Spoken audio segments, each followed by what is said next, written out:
Start. మన ప్రభువును రక్షకుడైన యేసుక్రీస్తు ప్రభు వారి ఘనమైన నామములో మీ అందరికీ కూడా ఈ ప్రత్యేక సమయపు శుభాలు తెలియపరుస్తున్నాను. ప్రస్తుతం మనం చూస్తున్నది గలిలయ సముద్ర తీరము, సముద్రం యొక్క భూభాగం ఇది, సముద్ర భాగము.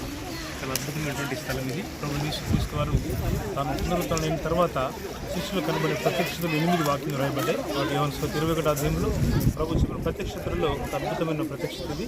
శిష్యులు రాత్రంతా ప్రయాసపడి చేపలు పట్టడానికి వారింత విఫలయత్నం చేసినప్పుడు ప్రభు వారి ముందు ప్రత్యక్షమై వారు చేపలు పట్టడానికి కుడిపక్కన బలమేమని పేతురుతో చెప్పినప్పుడు పేతురు ప్రయాసపడి దేవుని మాటకు లోబడి ఆ చేపలు పట్టడానికి వల విస్తున్నప్పుడు కుడివైపున వలవేమని ప్రభు చెప్పినప్పుడు కుడివైపున వల వేసినప్పుడు 153 గొప్ప చేపలతో వారు నిండిపోయినట్టు వాక్యం చెప్తా ఉంది.